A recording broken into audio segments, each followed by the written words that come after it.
The most powerful weapon in the modern world is not a missile, not an army, and not even technology.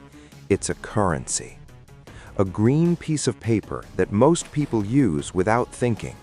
A currency so powerful that entire nations rise or collapse depending on its strength. A system so deeply embedded in global trade that escaping it feels almost impossible.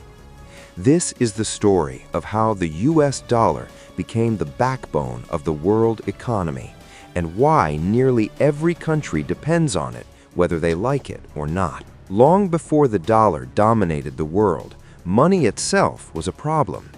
For most of human history, countries relied on gold, silver, or direct barter. Trade worked, but it was slow, risky, and inefficient. If you didn't trust the other side, trade simply stopped.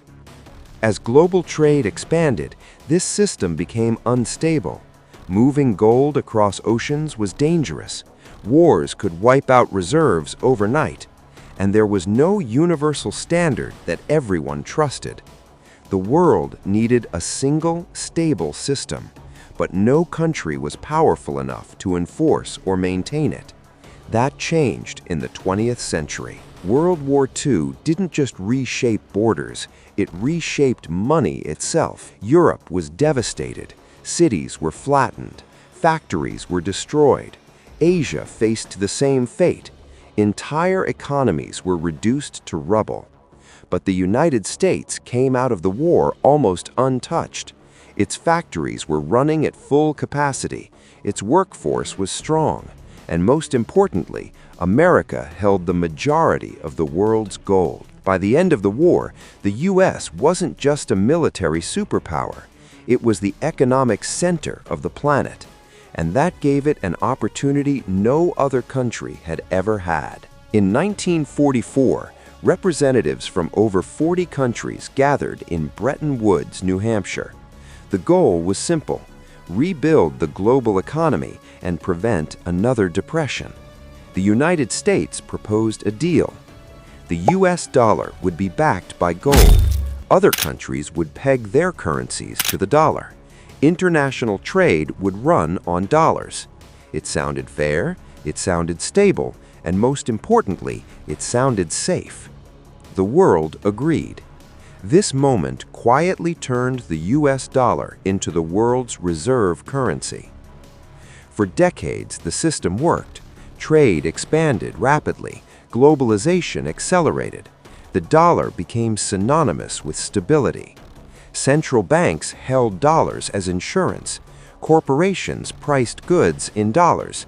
Governments borrowed in dollars. The US dollar wasn't just money anymore.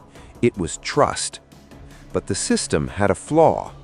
America needed more money to fund wars, welfare programs, and global influence, and there wasn't enough gold to back it all. Something had to give. In 1971, the United States made a decision that shocked the world. It abandoned the gold standard. From that moment on, the dollar was no longer backed by anything physical. No gold, no silver, just trust. Economically, this should have caused disaster. Any other country doing this would have seen its currency collapse. But the dollar survived, not because of gold, but because the world had no alternative. By the 1970s, global trade was completely dependent on the dollar. Walking away from it would have meant economic chaos. And then came the move that locked the system in place: oil. The United States made a strategic agreement with major oil-producing nations. Oil would be sold only in US dollars. In return, America would provide military protection and political support. This created the petrodollar system. Every country needs oil. To buy oil, you need dollars. To get dollars, you must trade with the US-led system. This wasn't just smart policy. It was economic dominance. Now the dollar had something even stronger than gold backing it: global necessity. As long as the world needs energy, it needs dollars. This explains something that confuses many people. Why can the United States print massive amounts of money without collapsing? The answer is simple but uncomfortable. Because the world uses that money. When the U.S. prints dollars, those dollars don't stay inside the U.S. They flow into global trade, global debt, and global reserves. Other countries absorb the inflation. America exports it.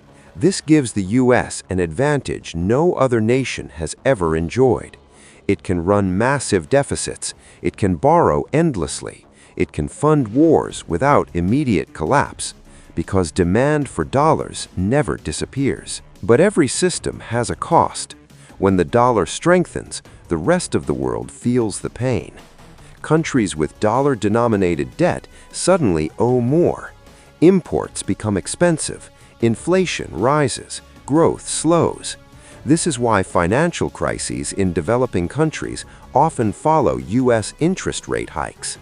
The dollar doesn't just affect America. It controls the global economy's heartbeat. The dollar is also a weapon. Most international payments pass through U.S.-controlled banking systems. That gives America the ability to cut countries off from global trade. Sanctions don't require bombs. They require access to dollars. When that access is removed, economies can freeze within weeks.